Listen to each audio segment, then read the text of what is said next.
stalwart of Indian politics. Now you see her in parliament.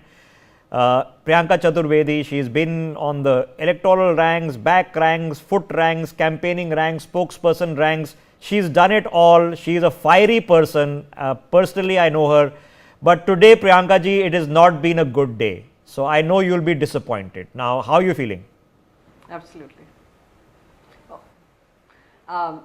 Obviously disappointed because I think all of us had put in our all to win this election and for Maharashtra's betterment and for Maharashtra's progress. However, we are seeing a very different outcome from what we were expecting it to be, from what surveys were showing, what people's sentiment on the ground was. From at one point saying it was a neck to neck, to get this kind of an outcome is a shocker.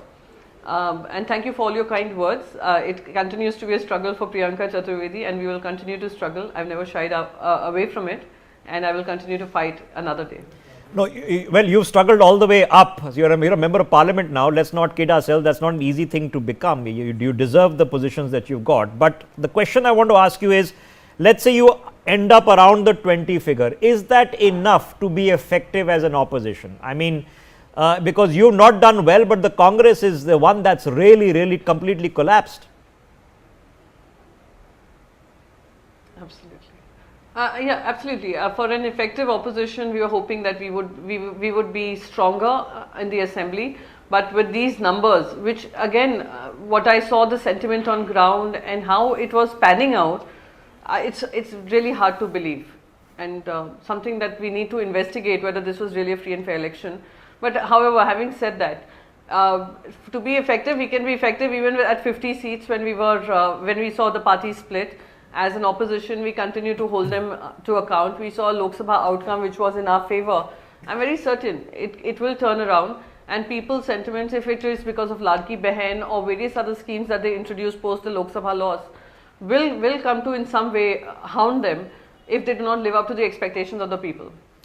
Okay, ma'am, you know, these are your people. At least they used to be in a party together up until let's say a year and a half ago. Some of them have done really well. Now they proved some point here. What is that point? No, sorry, I didn't understand your question. Some of your former party men who are no longer with you, and they say they are the real Shiv Sena. Yeah, they've done really well for themselves. So there is a Shiv Sena voter out there somewhere. He's not voting for you. He's voting for Shinde. Why? No, I would say if you look at the Lok Sabha, they voted for us. While in the Vidhan Sabha, it is not showing the same impact that we had in the Lok Sabha elections. So again, democracy is an ever-changing game of choices. Political parties win, they lose, they come back big, they come back weaker. So this time we may have not won the mandate, but I'm very certain that we will continue to fight our fight and win the confidence of the people. Is it time to reunite the party? Forget the differences of the past. Should you reunite the party? We should realign the party. Reunite the party. Should the two factions reunite back as one? Reunite. I think there is a lot of friction between the two sides, and there has been an entire narrative that both sides were speaking on and were contesting on, which is diametrically opposite from each other. So I do not know what future holds, but as of now, it clearly is not likely to happen. There is another problem, ma'am, that Sharad Pawar's party has done also really badly, worse performance than yours, in fact. And the glue that was binding this alliance together, if it was Sharad Pawar, no longer exists. Where does the alliance go? Does the MVA stay? Will it remain? No, I'm certain we will stay because we came together with the commitment of being able to serve the people of Maharashtra.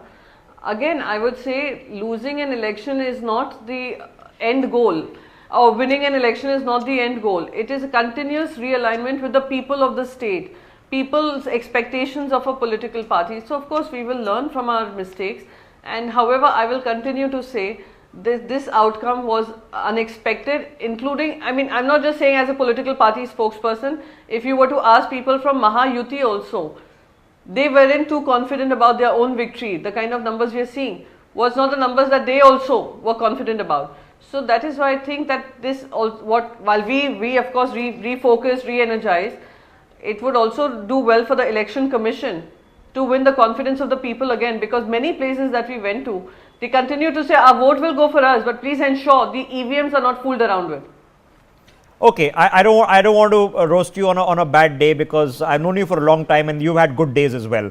So I'm going to ask a last question. You can roast me. Yeah, I'm going to ask one last question, because yes, the Lok Sabha elections sent a particular kind of message that the government did return for a historic third term. Give them credit. They came back. They came back with more seats than a lot of the other parties combined. But we've had Haryana, now we've had Maharashtra, which were both surprises. Yes, you're surprised, I'm surprised, a lot of people are surprised. What is the voter telling you? I think the voter is telling us that that we need to look at the EVMs. We need to look at democracy afresh. We need to have a free and fair agency which conducts elections. And the voter perhaps is also telling us that all the political parties need to readjust to the ideas that they have pushed forward. I refuse to believe that Maharashtra has voted on the base of batenge to katenge, ek hai to safe hai. Maharashtra has been a state traditionally which has voted on issues of development. Okay, last question. You'll have a colleague in the lower house of parliament named Priyanka Gandhi in I think less than 2 weeks time now. Are you looking forward to having her in parliament? Oh, absolutely, absolutely. It is something that we are all looking forward to, because she's a fiery woman leader whose speeches have stirred various Indians and voters, and I'm very certain in the parliament she will be able to be an effective opposition leader who will corner the central government on issues that matter to the people. Okay, you obviously worked with Priyanka Gandhi in the past. Nonetheless, commiserations for a hard fight that didn't go your well. Priyanka Chaturvedi, Rajya Sabha MP of the Shiv Sena UBT. Thanks very much for joining us on the broadcast. Ladies and gentlemen, and that's